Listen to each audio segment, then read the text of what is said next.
Hello everyone, welcome back to my YouTube channel Suneet Jangra. जैसा कि हमने पिछली वीडियो में देखा कि डेरिवेटिव क्या होता है और ये कितने टाइप का होता है और इसमें पार्टिसिपेंट कौन से होते हैं जो डेरिवेटिव मार्केट में पार्टिसिपेट करते हैं। अब हम देखेंगे कि वाही डेरिवेटिव मार्केट कि हम डेरिवेटिव मार्केट का ही चूज क्यों करें। हमारे पास कैश मार्केट भी है, ठीक है, वहाँ पे जाके हम डायरेक्ट भी सिक्योरिटी को खरीद सकते हैं। लेकिन डेरिवेटिव मार्केट में ऐसा क्या है कि हम इसको प्रेफरेंस देते हैं, ठीक है। इसके इम्पोर्टेंस क्या क्या है तो देखते हैं। Derivative is the best use as risk management tool by which you can transfer the risk associated with the underlining assets to the party who is willing to take that risk. मतलब derivative जो होता है risk management करने का सबसे best tool है, ठीक है, जिसकी हेल्प से हम क्या करते हैं कि हमारे पास जो रिस्क है, जो जिस अंडरलाइनिंग एसेट से संबंधित रिस्क है, हम उसको क्या करते हैं दूसरे व्यक्ति के पास ट्रांसफ़र कर देते हैं जो उस रिस्क को उठाना चाहता है, ठीक है। इसके अदर इम्पोर्टेंस क्या क्या है? लॉक इन प्राइसेस, ठीक है। इसकी वजह से क्या कर सकते हैं हम, यदि हम देखते हैं कि डे टू डे जो मार्केट होती है उसमें फ्लक्चुएशन होती रहती है, कभी प्राइस ऊपर जाता है कभी प्राइस नीचे जाता है, तो हम हमारे इस रिस्क को कम करने के लिए क्या करते हैं कि प्राइस को लॉक कर देते हैं। हम इसमें कॉन्ट्रैक्ट कर लेते हैं 2 महीने या 3 महीने का, इसमें मैक्सिमम लिमिट 3 मंथ होती है, और इसमें हम कॉन्ट्रैक्ट कर लेते हैं कि आज की डेट में जो प्राइस होगा हम उसको फ्यूचर में क्या करेंगे, उसी प्राइस पर उस एसेट को सेल कर देंगे, ठीक है। इससे क्या होता है हमारा जो रिस्क होता है वो काफ़ी हद तक कम हो जाता है, ठीक है। सेकंड है हेज अगेंस्ट रिस्क।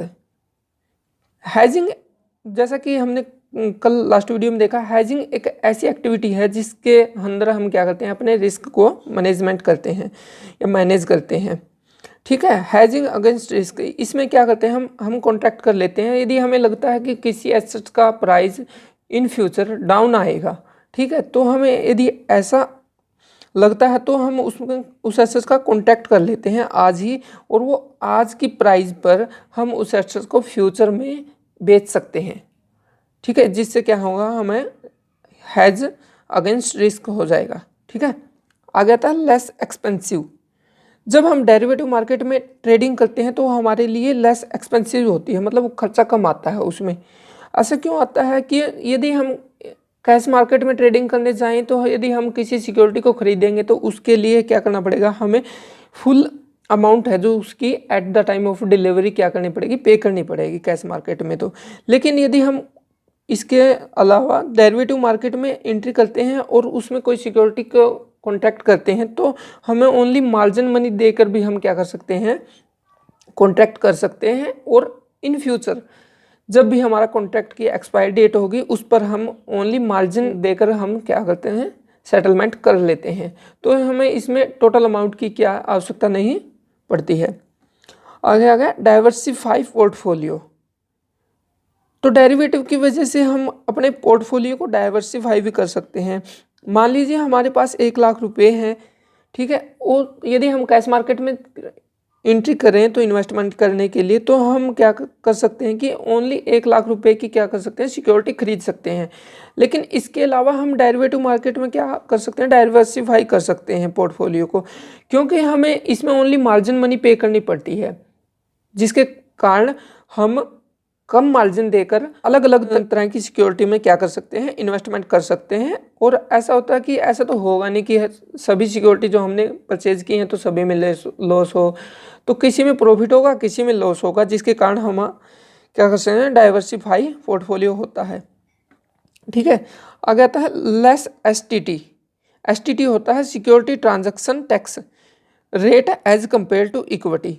जो हमारा इक्विटी मार्केट या कैश मार्केट में क्या करते हैं, जब हम एंट्री करते हैं तो उस टाइम हमारा एसटीटी बहुत ज़्यादा हाई लगता है, ठीक है। और यदि हम इसके अलावा डेरिवेटिव मार्केट में एंट्री करते हैं तो उस टाइम हमारा क्या होता है, एसटीटी कम लगता है।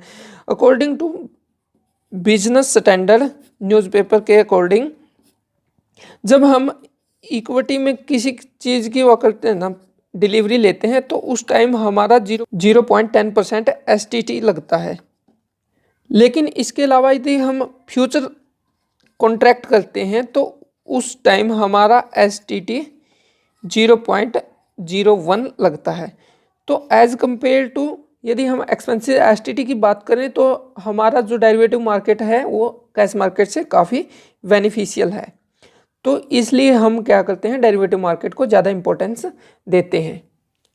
जब हम किसी भी चीज़ को यूज़ करते हैं तो ऐसा नहीं होता कि उस चीज़ की केवल मेरिट होती हैं, उस चीज़ की डिमेरिट भी होते हैं। तो अब हम देखते हैं कि अदर साइड ऑफ डेरिवेटिव, या हम इसको बोल सकते हैं downside of derivative market, मतलब डेरिवेटिव मार्केट की डिमेरिट्स क्या क्या है। On the downside derivative are difficult to value because they are based on the price of another assets. Derivative market की सबसे बड़ी डिफिकल्टी तो यही है कि हम इसमें जब भी कॉन्ट्रैक्ट करते हैं तो इसकी खुद की वैल्यू नहीं होती, ये अंडरलाइनिंग एसेट की वैल्यू के बेस पे क्या करता है, इसकी वैल्यू को डिसाइड किया जाता है।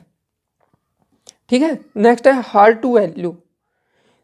डेरिवेटिव की वैल्यू निकालना सबसे डिफिकल्ट काम है, क्योंकि आए दिन जो मार्केट है फ्लक्चुएट होती रहती है और इसकी खुद की वैल्यू न होने के कारण अंडरलाइनिंग एसेट जो सिक्योरिटी होती है उसकी क्या होती है, उसकी वैल्यू अप डाउन होती रहती है, जिसके कारण हमें ये डिसाइड कर पाना मुश्किल होता है कि डेरिवेटिव की वास्तव में वैल्यू क्या है। नेक्स्ट है subject counter parties default if OTC।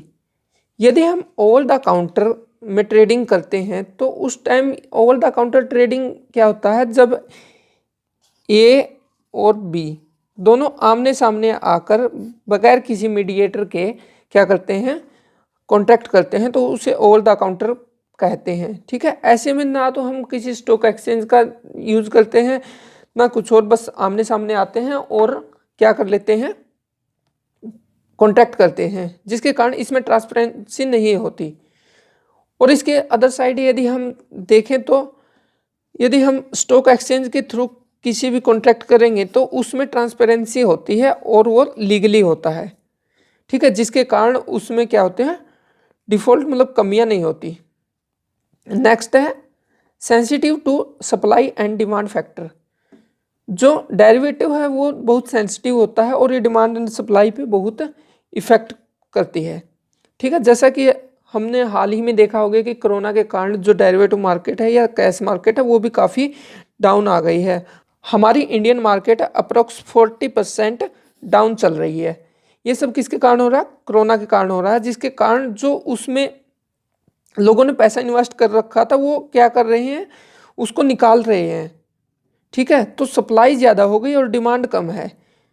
ठीक है, जिसके कारण ये 40% डाउन आ गई। जैसे कि हम रेलवे के शेयर की बात करें तो यदि हम फरवरी में इसके प्राइस को देखते हैं तो अप्रोक्स 1950 के आसपास था ये शेयर, लेकिन कोरोना आने की वजह से इसमें लगातार डाउन सर्किट लगता गया और जिसके कारण ये इस प्राइस मार्च लास्ट तक 950 के आसपास पहुंच गया और ये मिनिमम 800 तक गया। ठीक है, तो ये सब किसके कारण होता है, ये सब होता है डिमांड एंड सप्लाई के कारण। इसके कारण क्या होता है कि सिक्योरिटी का प्राइस इफेक्ट होता है। फिर हाई वोलेटिलिटी। हाई वोलेटिलिटी यही दिखाती है कि मतलब इसमें कोई भी फिक्स नहीं है कि आज मतलब जो हमारी शेयर मार्केट चलती है वो प्रॉपर न्यूज़ के बेस पे चलती है कि आज कोई न्यूज़ आ गई तो हमारे जो डेरिवेटिव मतलब कॉन्ट्रैक्ट किया था उसके जो अंडरलाइनिंग एसेट है उसका प्राइस अप चला जाएगा, और कोई नेगेटिव न्यूज़ आ गई तो उसके कारण हमारा प्राइस डाउन चला जाएगा, जिसके कारण इसमें वोलेटिलिटी है। और इसका एक सबसे बड़ा रीज़न है रिक्वायर्ड एक्सपर्टीज। डेरिवेटिव मार्केट में ट्रेडिंग करने के लिए सबसे बड़ी चीज़ है वो इसका एक्सपर्ट होना है। मतलब ऐसा नहीं होता कि कोई भी जो नॉर्मल इन्वेस्टर है इसमें इन्वेस्ट करके प्रॉफिट कमा सकता है, तो उसके बहुत ज़्यादा लॉस होने के चांसेस होते हैं। इसमें केवल एक्सपर्ट होता है जो डेरिवेटिव मार्केट का अच्छा एनालिटिक होता है, वही क्या कर सकता है, इसमें हाई प्रॉफिट अर्न कर सकता है। ठीक है, ये कुछ डेरिवेटिव मार्केट की कमियां थी यानी डिमेरिट थी। अब हम देखते हैं कि डेरिवेटिव मार्केट इन इंडिया की मतलब इंडिया में डेरिवेटिव मार्केट कैसे आया और कैसे कैसे ये अब तक चल रहा है। ठीक है, derivative market in India has a history dating back in 1875। जो डेरिवेटिव मार्केट है जो इंडिया में 1875 में आया था, और किसके द्वारा आया था? The Bombay cotton trading association. ये एसोसिएशन थी जिसने स्टार्ट की थी फ्यूचर ट्रेडिंग करनी, ठीक है, इन दिस ईयर, यानी 1875 में बम्बई कॉटन ट्रेडिंग एसोसिएशन ने फ्यूचर ट्रेडिंग करनी शुरू की थी। हिस्ट्री सजेस्ट, हिस्ट्री हमें बताती है कि 1900 के आसपास जो इंडिया था, इंडिया में world largest future trading industry थी, मतलब वर्ल्ड की सबसे लार्जेस्ट इंडिया में फ्यूचर ट्रेडिंग होती थी। However after independence in 1955 the government of India officially put A ban on cash settlement and option trading. जब हमारा स्वतंत्रता मिली उसके बाद है ना 1952 में जो इंडियन गवर्नमेंट थी उसने ऑप्शन ट्रेडिंग को क्या कर दिया? बैन कर दिया, ठीक है। This ban on commodity future trading was uplifted in the year 2000, और 2000 में जाके इस बैन को क्या गया? हटाया गया, ठीक है। The creation of national electronic commodity exchange made it possible. India में नेशनल इलेक्ट्रॉनिक कमोडिटी एक्सचेंज आया, उसके बाद ये क्या हुआ? ये पॉसिबल हुआ, ठीक है। और उसके बाद एनएससी 1993 में आया, और जो बीएससी है वो 1875 में आया था, और अब मतलब अब आगे इसके अपग्रेड किया गया और इसको इलेक्ट्रॉनिक ही किया गया।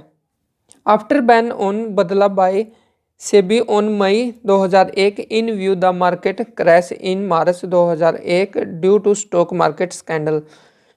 2001 में इंडियन स्टॉक मार्केट में बहुत बड़ा स्कैंडल हुआ था, जिसके कारण मार्केट पूरी तरह से क्रैश हो गई थी, और ये किया था केतन पारेख ने, जो कि सीए था, और ये अरशद मेहता के अंदर इसने इंटर्नशिप की थी, ठीक है। ये क्या करता था? ये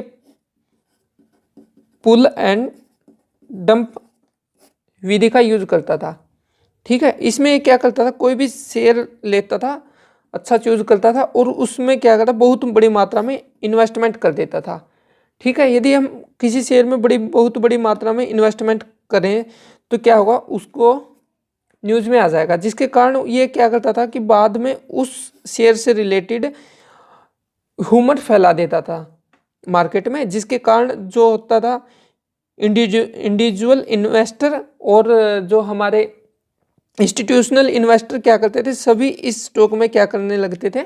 इन्वेस्टमेंट करने लगते थे, जिसके कारण क्या होता है? इस स्टॉक का प्राइस बहुत ज़्यादा हाई जाने लगता था, ठीक है। जब इस स्टॉक का प्राइस बहुत ज़्यादा हाई चला जाता था तो उस टाइम जो केतन पारेख था वो क्या कर देता था? उस स्टॉक से अपने पैसे को निकाल लेता था, तो उसको डंप कर देता था, और बाद में उसका प्राइस दोबारा नीचे आना शुरू कर देता, मतलब डाउन हो जाता था, ठीक है। इसके ऐसा करने के कारण मतलब कुछ एक शेयर के तो ओनली 70 रुपये से कितने 2300 रुपये तक के प्राइस चले गए थे, ठीक है। जब ये मार्केट क्रैश हुई उस टाइम फिर ये प्राइस वापस डाउन आके 90 पे आ गए थे। इसके कारण क्या हुआ? बाद में सेबी ने इन्वेस्टिगेशन की और बाद में इसको शेयर मार्केट में एंट्री करने से बैन कर दिया गया, ठीक है। उसके बाद क्या हुआ? जब स्टॉक मार्केट पूरी तरह से क्रैश हो गई थी तो उस टाइम तो इंडियन गवर्नमेंट ने क्या किया? मतलब डेरिवेटिव को अलाउ कर दिया डेरिवेटिव ट्रेडिंग करने के लिए, और उस टाइम डेरिवेटिव ने एक बहुत महत्वपूर्ण रोल प्ले किया इन इंडियन कैपिटल मार्केट में। तो इसके साथ ही डेरिवेटिव की इंट्रोडक्शन की जो हमारी फर्स्ट यूनिट है वो कंप्लीट हो गई।